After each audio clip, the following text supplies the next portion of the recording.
Bonjour à tous. Aujourd'hui, lisons ensemble une aventure de Pat le pirate, le bateau des singes.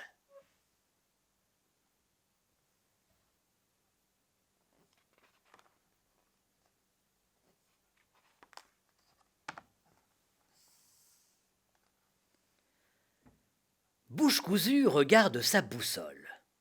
Catastrophe, elle est cassée. Pat n'a pas d'autre choix que de traverser la jungle en se laissant guider par le courant. Du haut de la grande hune, Bouche cousue distingue au loin une cascade bouillonnante. Il fait de grands gestes pour attirer l'attention de Pat.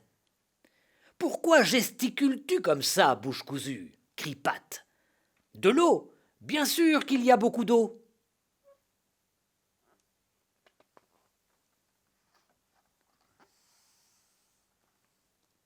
Mais Bouche cousue veut parler de la cascade.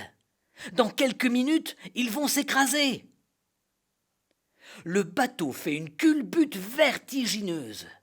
Il risque de se laisser emporter par les rapides. Mais Pat tient fermement la barre. On se croirait en train de slalomer sur une piste de ski.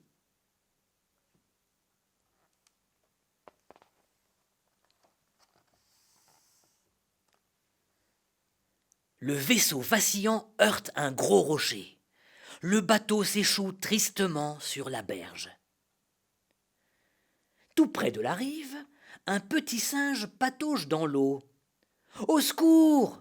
Il ne sait pas nager! Vite! Nous devons le sauver! Crie Betty.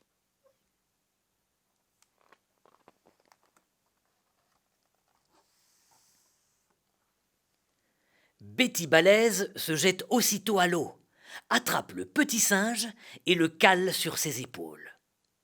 Attention! Lui lance Pat. Un crocodile! Betty bondit hors de l'eau, juste à temps.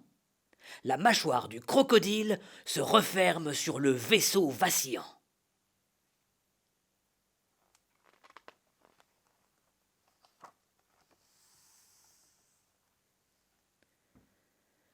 Tu n'as qu'à rester à bord, Betty, propose Pat.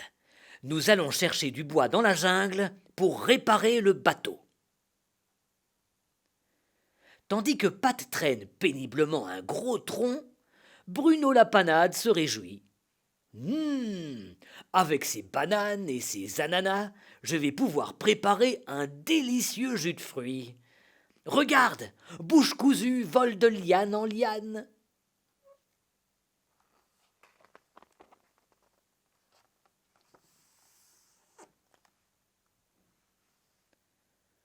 Le rocher est subitement envahi de singes. Un à un, ils grimpent à bord du vaisseau vacillant et observent Betty en train de jouer avec le bébé singe. Betty n'a généralement peur de rien, mais contre 10 singes en colère, elle ne fait pas le poids.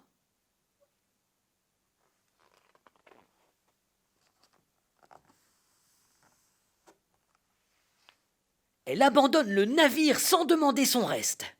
J'espère ne pas me retrouver à nouveau nez à nez avec un crocodile ou un serpent. Betty se retourne et n'en croit pas ses yeux. Les singes sont en train de prendre le large avec le vaisseau vacillant. Hé, revenez!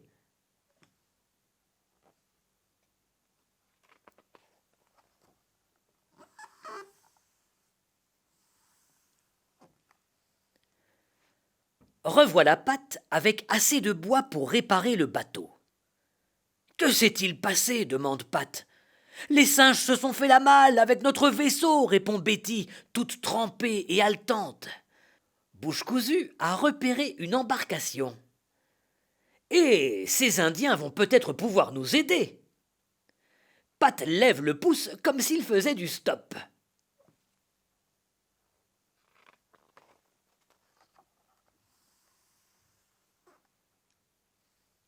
Les voilà tous installés dans la pirogue des Indiens.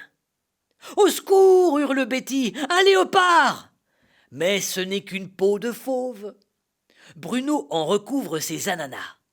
Ainsi, ils seront à l'abri du soleil. L'équipage aperçoit le vaisseau vacillant au loin. Rattrapons-le! Mais il nous bombarde! Notre vaisseau n'a pourtant pas de canon à bord, s'étonne Pat.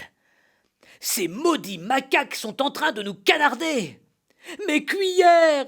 Mes louches! Se lamente Bruno la panade.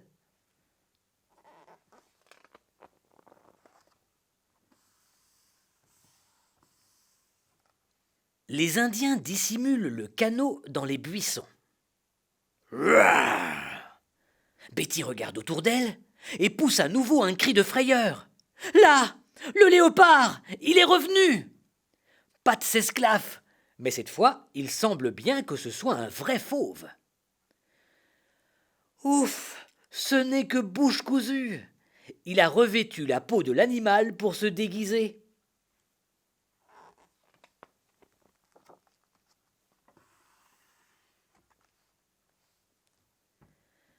À l'aide d'une liane, il bondit à bord du vaisseau vacillant. Morts de peur, les singes se jettent à l'eau. « Au secours! Un léopard !» hurle-t-il. L'équipage reprend enfin les commandes du vaisseau vacillant.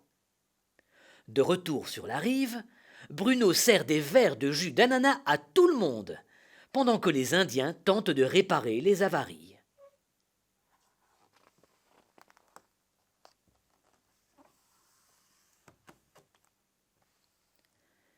Ma tribu est heureuse de vous offrir ce nouveau gouvernail et cette nouvelle boussole, annonce fièrement Y'a pas photo, le grand chef indien.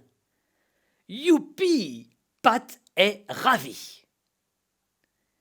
C'est ainsi que le vaisseau vacillant est devenu le vaisseau vaillant. Il faut le voir fendre les flots à toute allure. Notre bateau est le nouveau prince des mers, se réjouit Pat le pirate. C'était une aventure de Pat le pirate, le bateau des singes. J'espère que cette histoire vous a plu et à très bientôt pour une nouvelle lecture ensemble.